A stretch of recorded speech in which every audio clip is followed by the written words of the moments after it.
Assalamualaikum warahmatullahi wabarakatuh. Sebelumnya perkenalkan, nama saya Raden Akmal Muhammad Arfa. Saya berasal dari kelas 3B dan mata kuliah manajemen strategi mengenai tugas UTS, yaitu visi misi Untirta dan sasaran dan tujuan dari Untirta. Baik, yang pertama yaitu ada analisis visi Untirta, yang mana visi Untirta menargetkan untuk menjadi healthy, integrated, smart and green atau HITS and green University dengan status PTN berbadan hukum atau PTNBH, unggul berkarakter dan berdaya saing global pada tahun 2030. Visi ini memenuhi kriteria SMART dengan indikator terukur, dapat dicapai berdasarkan potensi SDM dan regulasi, memiliki alasan yang logis, mengikuti tren global, serta ambisius untuk mendorong pembangunan universitas ke arah modern dan berkelanjutan. Selanjutnya ada analisis misi Untirta, yaitu misi disusun dalam 3 fokus. Yang pertama peningkatan, lalu ada pendidikan, lalu ada lulusan yang berkualitas. Peningkatan penelitian dan pengabdian masyarakat inovatif, serta penguatan tata kelola universitas berbasis konsep HITS and Green. Visi ini memenuhi unsur SMART dengan target terukur dan realistis dengan dukungan sumber daya dan kemitraan luas. Baik, selanjutnya yaitu ada analisis eksternal Untirta. Yang pertama ada sosial, yang dimana keberagaman budaya di Provinsi Banten memberikan banyak peluang terhadap adanya kolaborasi dengan visi dan misi Untirta itu sendiri. Lalu yang kedua ada teknologi, dengan adanya kemajuan teknologi dapat mempermudah sistem pembelajaran dan mengoptimalisasi sistem infrastruktur di Untirta itu sendiri. Lalu yang ketiga ada lingkungan dan ekonomi, yang dimana kemajuan ekonomi membuka lowongan kerja bagi lulusan serta akan menambah tingkat ekonomi lokal.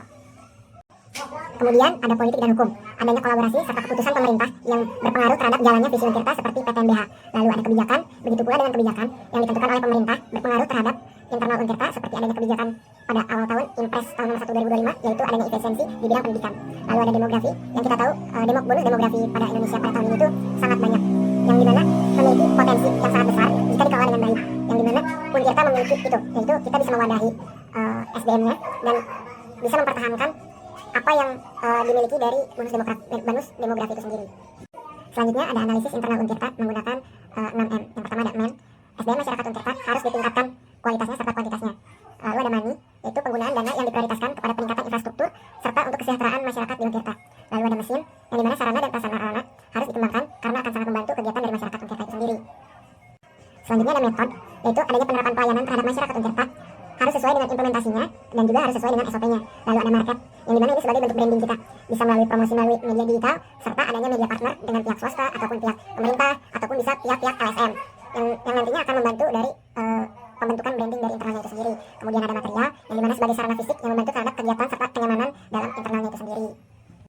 Selanjutnya ada sasaran dan tujuan dari Untirta, yaitu sasarannya menurut teori Otto Scremer, sasaran dari open mind, open heart, dan open will menekankan kepada intelektual serta kepedulian terhadap sosial dan budaya lokal Banten itu sendiri yang dapat meningkatkan banyak hal serta dapat dikolaborasikan dengan berbagai hal. Selanjutnya ada analisis Untirta dengan SMART, ada spesifik, measurable, achievable, relevan, dan juga time bound. Yang pertama itu spesifik, membangun parkiran serta memindahkan lab fisik dari Pakupatan ke Singasari. Nah, jadi itu adalah bentuk spesifik yang dimana kita tuh tahu objektifnya apa, prioritasnya apa, yang sedang kita bangun apa. Jadi jangan sampai yang sedang kita bangun atau yang sedang kita analisa menjadi bola liar, tapi kita teguhkan objektivitasnya. Yang kedua ada measurable, yaitu membangun sesuai pendanaan serta prioritas dari kuantitas yang dibutuhkan serta adanya monef atau kontrolisasi terhadap kualitas dari pembangunannya itu sendiri. Yang ketiga ada achievable, yang dimana achievable ini pembangunan infrastruktur sesuai dengan kemampuan dan melibatkan banyak partisipasi agar partisipasinya itu memahami apa yang dibangun serta apa pondasinya, lalu mengapa ini dibangun serta alasannya kita tuh berangkat dari mana, mengapa ini tuh dibangun. Selanjutnya ada relevan, yang kita tahu semua tujuan sangat relevan dengan visi Untirta sebagai universitas unggul, sehat, berkarakter, dan berdaya saing global. Fokus pada penguatan intelektual dan empati sosial. Dan itu masuk jadi relevansi kepentingannya adanya agar kita bisa bersaing secara global. Lalu ada time bound, yang dimana dari kita tahu dari pembangunan infrastruktur serta pembuatan lab akan lebih baiknya tuh ada objektivitas mengenai keterkaitan kepastian waktunya.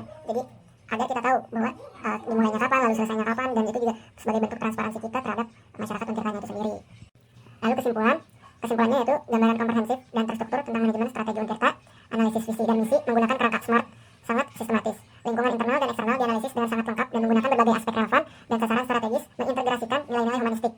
Lalu pendekatan ini menunjukkan keseriusan Untirta dalam transformasi menjadi universitas berdaya saing global dengan basis nilai, keberlanjutan, dan kualitas yang tinggi. Baik, sekian pemaparan materi dari saya. Mohon maaf jika ada kekurangan, kurang lebihnya mohon maaf. Wassalamualaikum warahmatullahi wabarakatuh.